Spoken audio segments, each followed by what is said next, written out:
BMC चुनाव सिर पर हैं और कांग्रेस में अंदरूनी घमासान मचा हुआ है। कांग्रेस नेता प्रिया दत्त के बेहद करीबी माने जाने वाले पूर्व कांग्रेसी विधायक कृष्णा हेगड़े आज बीजेपी में शामिल हो गए। वरिष्ठ कांग्रेसी नेता गुरुदास कामत ने संजय निरुपम की कार्यशैली पर सवाल उठाते हुए राहुल गांधी को टैग करके ट्वीट किए। बीएमसी चुनाव के पहले कांग्रेस पार्टी के अंदर की फूट दुनिया के सामने आ गई। पूर्व कांग्रेसी विधायक कृष्णा हेगड़े बीजेपी में शामिल हो गए और उन्होंने मुंबई कांग्रेस अध्यक्ष संजय निरुपम पर आरोपों की झड़ी लगा दी। कहा ना कहा संजय निरुपम को थोड़ा इंट्रोस्पेक्शन करना पड़ेगा और वो क्या बोल रहे हैं और किसके लिए बोल रहे हैं वो समझना पड़ेगा। संजय निरुपम एक ऐसा व्यक्ति है जो सच कम बोलता है। विले पार्ले में कॉन्ट्रैक्टर रेस पे है और गए बार मैं सुना कि कॉन्ट्रैक्टर आमदार के रेस में था। तो कुछ गड़बड़ कांग्रेस पार्टी में चल रही है, उनको वहाँ पर विचार करना पड़ेगा। इससे पहले कांग्रेस नेता गुरुदास कामत ने एक ट्वीट कर संजय निरुपम पर निशाना साधा था कि राहुल गांधी यूपी और दूसरे राज्यों के चुनाव में व्यस्त हैं, जिसका फायदा उठाया जा रहा है। हेगड़े कामत के करीबी माने जाते हैं।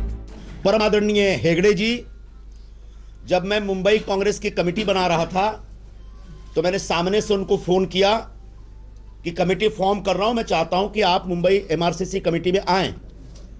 उन्होंने कहा अध्यक्ष जी मुझे 4 साल अभी बिजनेस करना है, 4 साल के बाद मैं राजनीतिक काम शुरू करूंगा। तो कोई भी व्यक्ति किसी भी पक्ष में जा सकता है, मेरी तरफ से शुभकामनाएं। गुरुदास कामत ने राहुल गांधी को टैग करते हुए सोमवार को एक और ट्वीट भी किया। ये देखकर दुख होता है कि कांग्रेस जनों की दूसरी पीढ़ी निरुपम और मोहन प्रकाश के व्यवहार की वजह से पार्टी छोड़कर जाने को मजबूर है। राहुल गांधी और अहमद पटेल को इस पर लगाम लगानी चाहिए। इस इल्जाम पर सीधा जवाब देने के बजाय निरुपम ने कहा कि उनका पूरा ध्यान इस समय बीएमसी चुनाव पर है, बाकी मसले इंतजार कर सकते हैं। ऑल इंडिया कांग्रेस कमेटी की तरफ से हर महानगर पालिका के चुनाव के दरमियान एक ऑब्जर्वर आते हैं और चुनावी प्रक्रिया ठीक से चले इसकी देखरेख करते हैं। 25 जनवरी को हरियाणा के पूर्व सीएम भूपिंदर सिंह हुड्डा को दिल्ली से मुंबई भेजा जा रहा है और वो सभी नेताओं से बात कर इस मसले का हल निकालेंगे। कामत के मुताबिक ये जानकारी उन्हें राहुल गांधी ने दी। पहले ही मुंबई में कांग्रेस के हालात इतने ठीक नहीं है और उसके ऊपर से अंदरूनी गुटबाजी और सरेआम बयानबाजी। बहरहाल अब निरुपम और कामत के बीच चल रहे इस झगड़े पर आखिरी फैसला हरियाणा के पूर्व मुख्यमंत्री भूपिंदर सिंह हुड्डा लेंगे। कैमरामैन महेश चांद के साथ कमलेश सुतार, मुंबई, आज तक। शिवसेना और बीजेपी के बीच अभी गठबंधन को लेकर बातचीत चल ही रही थी कि इसी बीच आज शिवसेना ने अपना घोषणा पत्र भी जारी कर दिया। हालांकि शिवसेना अध्यक्ष उद्धव ठाकरे ने साफ किया है कि दोनों ही दलों में सीट समझौते को लेकर चर्चा जारी है, पर बीजेपी नेता आशीष शेलार ने कहा कि शिवसेना ने सीटों का जो प्रपोजल बीजेपी के सामने रखा है वो अपमानजनक है। अपनी पार्टी के विधायकों सांसदों से घिरे शिवसेना अध्यक्ष उद्धव ठाकरे ने आज बीएमसी चुनाव के लिए घोषणा पत्र जारी कर दिया, जिसे शिवसेना ने नाम दिया है वचननामा। 23 जानेवारी म्हटल्यानंतर शिवसेनेकरता शिवसैनिकांकरता एक वेगळा दिवस असतो। एक 2-3 वर्षापूर्वी 23 जानेवारीलाच जनसागराच्या समोर आणि जनसागराने सुद्धा शपथबद्ध होत स्वतःच्या मनगटावरती शिवबंधन बांधलं। शिवसेना के घोषणा पत्र के मुताबिक 500 स्क्वायर फीट से छोटे फ्लैट में रहने वाले मुंबईकरों को प्रॉपर्टी टैक्स नहीं देना होगा। बच्चों की पढ़ाई के लिए ई रीडिंग रूम्स बनाए जाएंगे। बीएमसी स्कूलों में लड़कियों को सेल्फ डिफेंस ट्रेनिंग दी जाएगी। शिवसेना के घोषणा पत्र में नए इंफ्रास्ट्रक्चर को बनाने पर काफी जोर दिया गया है। गठबंधन को लेकर हो रही बातचीत का कोई नतीजा निकलने से पहले घोषणा पत्र जारी करने के सवाल पर उद्धव ठाकरे का जवाब कुछ ऐसा था। पण याच्यात युतीबद्दल काहीच म्हटलेलं नाही, असं कोणतंच वचन नाहीये। नाही, युतीबद्दलची बोलणी चालू आहे। उद्या युती झाली आणि त्यांची काही चांगल्या सूचना असतील तर त्याही आम्ही याच्यात घेऊ। लेकिन गठबंधन को लेकर तनातनी किस स्तर पर है, इसका अंदाजा बीजेपी नेता आशीष शेलार के इस बयान से लगाया जा सकता है। भाजपच्या कार्यकर्त्यांचा, पदाधिकाऱ्यांचा, आमदारांचा सूर हा आपला 60 जणांचा प्रस्ताव देणं हे अपमानास्पदच आहे असं मुख्यमंत्र्यांकडे सगळ्या सहकार्याने मांडलं आणि मग आता अंतिम निर्णय याबद्दलचा माननीय मुख्यमंत्री घेतील अशी भाजपने भूमिका ठरवली। गठबंधन होने से पहले ही शिवसेना ने अपना जाहिरनामा जो है वो आज सबके सामने रखा।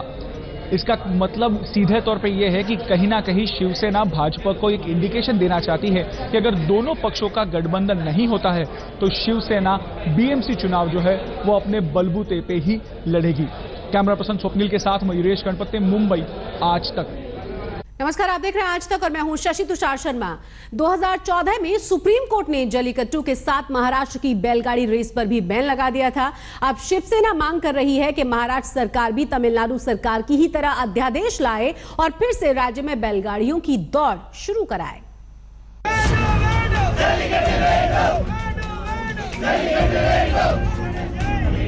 तमिलनाडु से उठी आग की लपटें महाराष्ट्र तक पहुंचने लगी हैं। तमिल अस्मिता की तर्ज पर मराठी अस्मिता का नारा देकर मांग उठ रही है कि प्रतिबंधित की गई बैलगाड़ी रेस फिर से शुरू की जाए।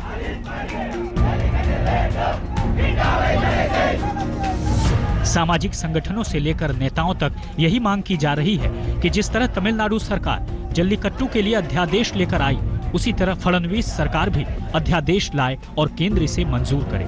दरअसल पेटा समेत कई पशु अधिकार संगठनों ने जल्लीकट्टू और बैलगाड़ी रेस जैसे खेलों के खिलाफ सुप्रीम कोर्ट में याचिका दायर की थी।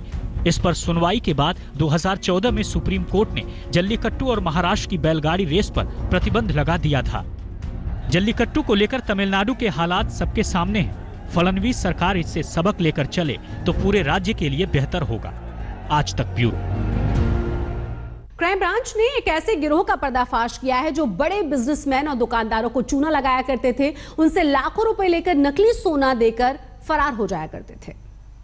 आज तक आपने कई सारे किस्से सुने होंगे ठगी के, लेकिन ये गैंग का तरीका बेहद अलग था।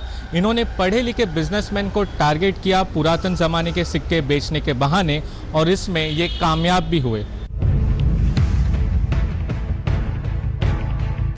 पुलिस ने इस मामले में 3 आरोपियों शिव कुमार राठौर, सोनू कुमार प्रजापति और शांति देवी प्रजापति को गिरफ्तार किया है।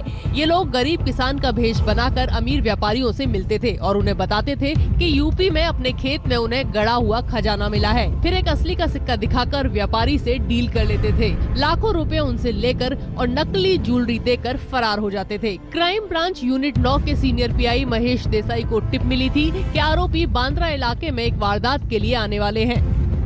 ये लोगों के पास में जो सोना रहता था वो बहुत पुराने ज़माने का है, ऐसा बोलते थे। ये एकदम सिंपल पहराव करके आते थे। ये लोगों को बोलते थे कि ये पुराने राजा महाराजा के ज़माने का ये सोना है, सोने के नाने हैं और ये बेचना चाहते हैं इसे। इनके ऊपर अभी तक के 18 जो क्राइम रजिस्टर्ड है, मुंबई में भी है, ठाणा में भी है, यूपी में है, दिल्ली में है, सब जगह पर है। आज के दौर में कई सारे ऐसे गैंग हैं जो नए नए हथकंडे इस्तेमाल करके आपको ठगने के लिए बैठे हैं। आप इनसे सावधान रहिए, सतर्क रहिए। मुंबई से कैमरा पर्सन योगेश सावंत के साथ सौरभ वक्तानिया, आज तक। और अगस्त क्रांति से दिल्ली के लिए शाहरुख खान मुंबई से निकल चुके हैं। बीच में पड़ने वाले तमाम बड़े स्टेशंस पर लोगों का हुजूम उमड़ पड़ा है। हम आपको 3 तस्वीरें दिखा रहे हैं। पहली तस्वीर आप देख सकते हैं, मुंबई, सूरत और बड़ौदा की तीनों ही तस्वीरें किस तरीके से उनका वेलकम किया जा रहा है। रईस फिल्म बहुत ही जल्द रिलीज होने वाली है और इस बार एकदम अनोखा तरीका निकाला है शाहरुख खान ने अपनी फिल्म को प्रमोट करने का। वैसे भी बॉलीवुड में तमाम स्टार्स जो धंधे के लिए फिल्म में काम करने के बाद बहुत जरूरी मानते हैं उसका प्रमोशन करना, खासतौर से सफलता के लिए, और वही कर रहे हैं शाहरुख खान एकदम अलग अंदाज में। आजकल दिन अच्छे चल रहे हैं। और इसी के साथ मुंबई मेट्रो में बस इतना ही, लेकिन देश और दुनिया की तमाम खबरों के लिए आप देखते रहिए आज तक।